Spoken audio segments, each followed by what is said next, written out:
Bienvenidos a Zona Kite, el primer programa de TV dedicado al universo del kitesurf. En Kite en primera persona, les mostramos unos extraños deportes acuáticos que fueron los precursores del kitesurf. En Viajando con el Viento, seguimos al equipo de Ride Engine a través del norte de Perú.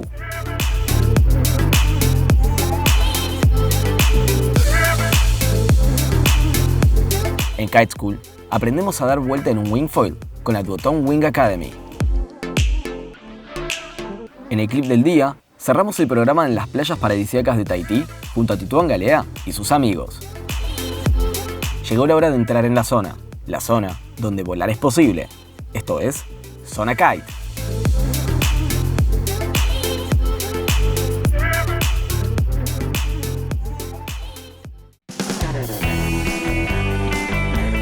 Hoy en Kite en primera persona, les compartimos algunos de los deportes acuáticos más raros de la segunda mitad del siglo XX, antes del kitesurf, por supuesto, y que sentaron las bases para que hoy en día disfrutemos del deporte que tanto nos apasiona. Holding on to a giant kite while being pulled by a boat may seem like a fun idea until you try to land. After the Second World War, a lot of new things were invented, including water sports. Some inventions were arguably ahead of their time. But let's take a look at some of the most bizarre water sports from the second half of the 20th century. Make sure to watch to the end, as the last water sport, if you can even call it that, is the craziest. Once water skis maxed out their potential on the water, they turned to new frontiers, including underwater skiing. Yes. Not surprisingly, the next choice for water skiers was to go up in the air in what was called sky skiing. The earlier versions of flat kites were pretty basic. The general idea was whoever stays up in the air the longest wins. This water sport was called many different names, including kite skiing and sky skiing. The sport is credited to begin in Sacramento, California during a state fair in 1951. Years later, Cypress Gardens in Florida became the spot for kite skiing, as it was the place that the sport progressed to a whole new level. The kite size depended on the weight of the skier, and the kite itself was made from aluminum tubes and nylon. Being pulled by a boat, all it took was a gust of crosswind to lose control. With that said, there's footage of riders flying their kites and hanging there without a boat, just on a windy day. But besides hanging 15 feet off the ground, there was really not much else to do. In the mid-1960s, a harness was invented, which was called a body sling, so that the athletes were not just hanging on by their arms. This opened up the opportunity for tricks. Back rolls were now possible, although these were referred to as 360s.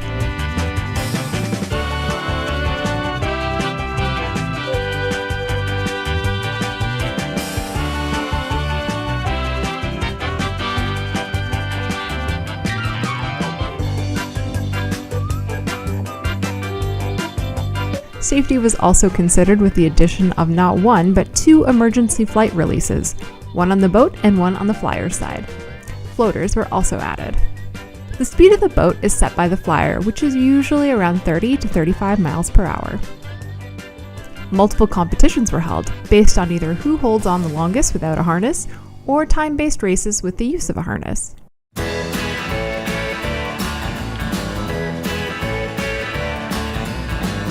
Trick kite competitions were based on the number of tricks that could be performed in 60 seconds. 360 and reverse 360s were a thing, as well as backward flying and a dead man while controlling the kite with feet. Some even opted to land the kite backwards to score more points.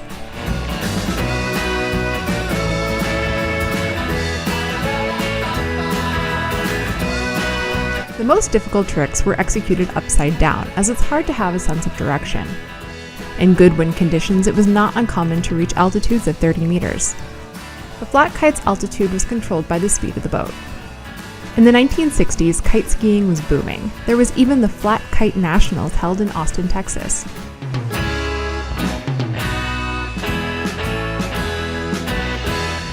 Network television was hungry for kite skiing content, as ratings were through the roof. But by the late 60s, ratings had dropped and TV networks abandoned the sport, and over time the events came to an end as well. By the 1970s, hazardous flat kites were abandoned for the safer Delta kite designed by Bill Bennett. Bill Bennett invented the Delta kite, which was first used as a tow kite, but later as gliders, which was the precursor to hang gliding. At one point, Bill Bennett flew 1,200 feet above a lake. The kite was about 40 pounds and could be controlled unlike earlier flat kites. With this new kite, the pilot could perform turns. For those who found this to be too dangerous, there was another new, friendlier water sport, water shoeing. The beautiful thing about water shoeing is that it could be combined with other activities, like fishing.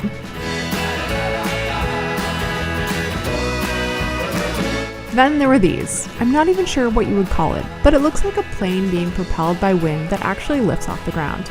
Next up, we have the precursors to cable parks, which was basically a whirligig-like structure with 4 water skiers circling around, and some earlier attempts at wakeboarding, which were done behind a car.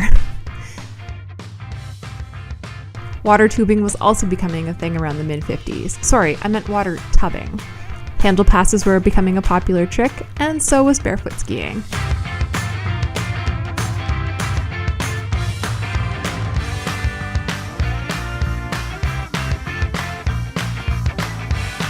But without a doubt, water skiing was the thing to do.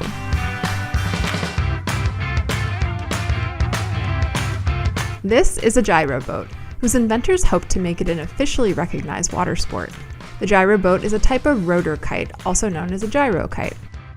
Unlike helicopters, rotor kites have no engine and rely on airflow to keep the craft in the sky. The airflow could be achieved by towing behind a car or a boat, dropping the rotor kite from an airplane, or using ambient wind for kiting. I don't know about you, but I'm not sure which one is more dangerous, piloting the flying boat or water skiing below it. Some of the earlier versions of gyro kites were used by Germans during World War II. Launched from the U-boats, the Focke-Wulf FA-330 were towed from the back of the submarine using a 150-meter cable. The airflow on the rotors as the U-boat motored along the surface would spin them up and generate lift. The rotor kite would then soar approximately 120 meters above the surface and provide the pilot a view of up to 46 kilometers, compared to just 9 kilometers from the conning tower of the U-boat. It took about 5 minutes to set up the gyro boat. The towboat needed to have at least 25 horsepower engine to maintain a speed of 20 miles per hour in order for the gyro boat to be able to lift from the water. It took about 1 hour to learn how to operate the gyro boat, and multiple schools started popping up. Once in the air, you could let go of the towing line and still fly by momentum and land. But it was illegal to do so because the moment you let go of the tow line, the gyro boat became an aircraft for which you would need to have a pilot's license to fly. Let us know in the comments below which one of these bizarre water sports you'd be most excited to try. Personally, I'd be up for some sky skiing with a body harness. Thank you so much for watching.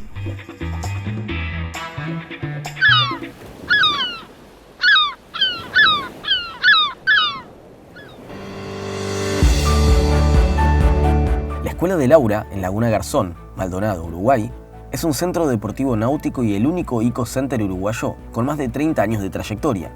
Una de las mejores escuelas en Sudamérica, en un spot soñado donde podés navegar con todos los vientos. La directora es Laura Molino, subcampeona sudamericana de windsurf en 1992, ingeniera agrónoma de profesión e instructora de windsurf y kite. Este año también sumaron escuela de wingfoil. Laura y su staff se aseguran de que disfrutes del deporte de manera segura. Los esperamos.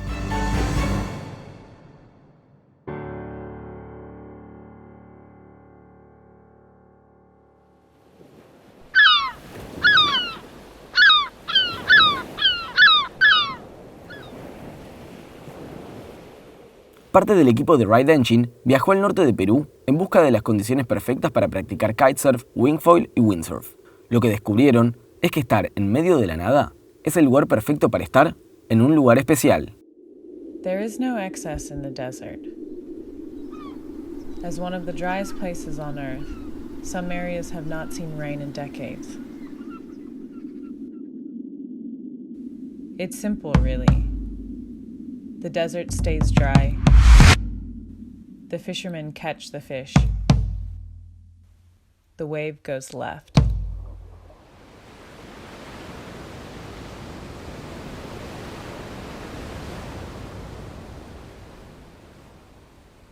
And all things have found their way to fit together. The great beauty is not just the individual, but the connection between them and the environment.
The people here are a piece of the puzzle and closely follow the rhythm of the sea.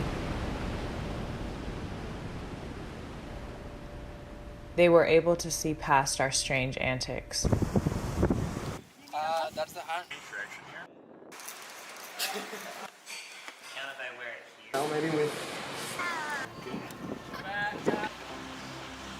Take it out. And they reinforced our belief that you only ever need as much as you have. So whether it's by connecting you to the elements or protecting you from them, we want to encourage you to find your own rhythm, to cut your own line. Humbly disregard convention, quietly ignore expectation, feel the wind in your face, and enjoy the ride.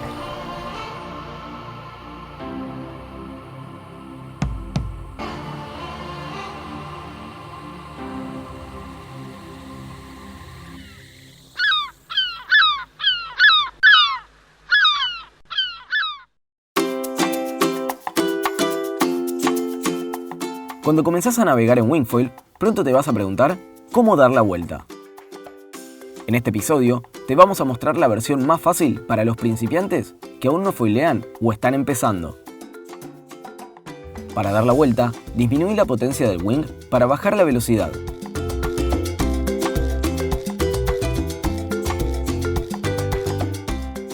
Luego, coloca el wing en el agua y arrodillate sobre la tabla. Tené cuidado de no lastimarte con el foil cuando bajás de la tabla por el lado del viento.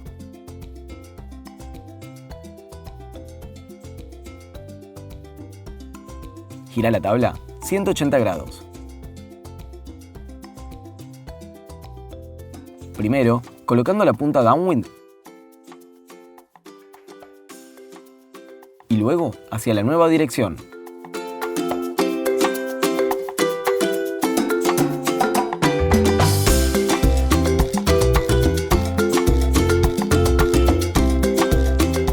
Colócate nuevamente sobre la tabla para empezar a navegar en la nueva dirección.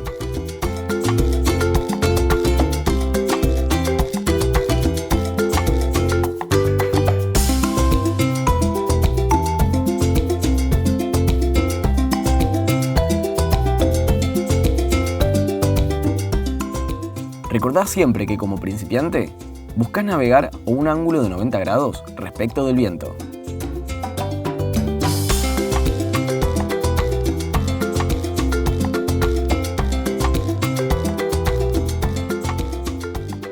Recordemos los elementos claves. Disminuí la potencia del wing y colocalo sobre el agua.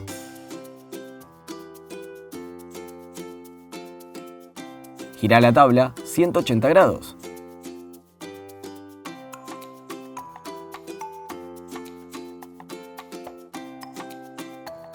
Comenzá a navegar en la nueva dirección. Disfruta de tu aventura con la Duotone Wing Academy.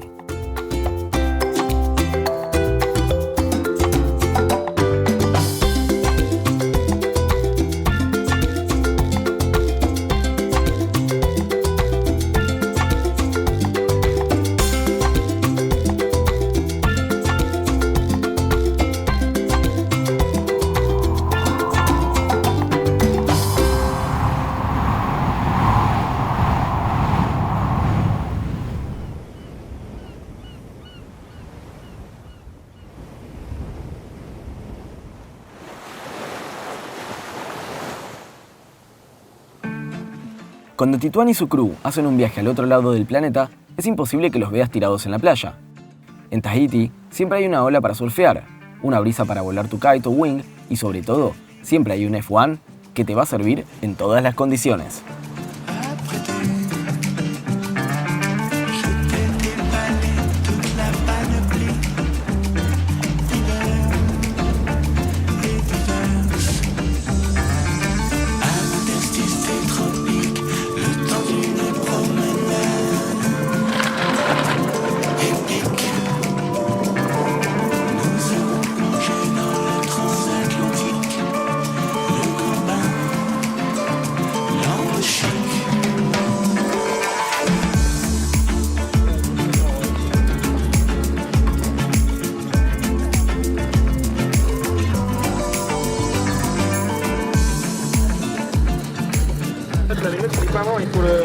Yeah. Et avec les couverts, il y a un grattoir au-dessus. Mais j'ai pas le couteau.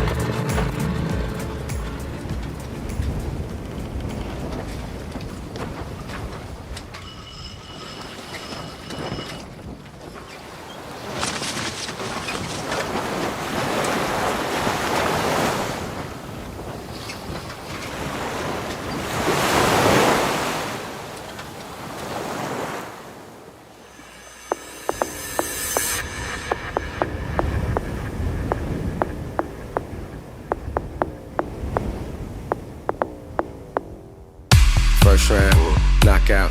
Talk of the town on the block now. Cash in, cash out. Hands up, hand down. Who want move to man? You can't move to man. I hit him with that new Japan samurai ting, yep. Fuji man. I'm back with a martial art, back with a bars of spark. Shout out to my dog, come link me in the park. And we finna go hard. I come from the left, come from the right, come from the south. You don't see me in a fight. If you wanna see me, then you know it's on sight. If I'm gonna see you, then you know it's on sight. Yeah, I hit him with the. I hit him with the. I hit him with the. I hit him with the. Nah, I hit him with the. I hit him with the. I hit him with the. I hit him with the. I hit him with the. I hit him with the. So keep your hands up.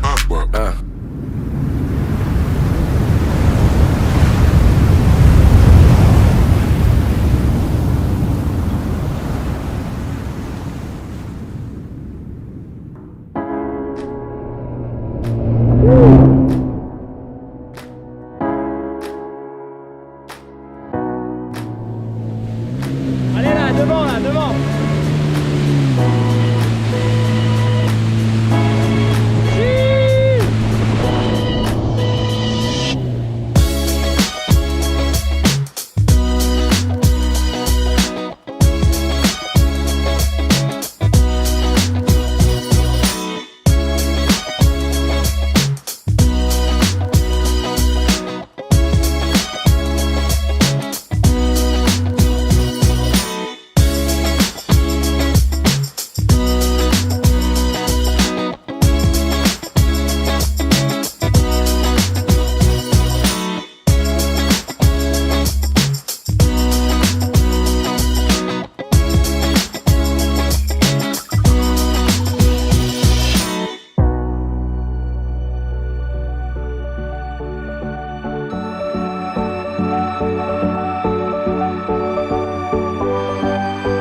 Zona Kite es tu zona. Vos también sos protagonista de nuestro programa. Suscríbete a nuestro canal de YouTube y entérate de todo lo que pasa en el mundo del kitesurf. Los esperamos en la próxima edición de Zona Kite.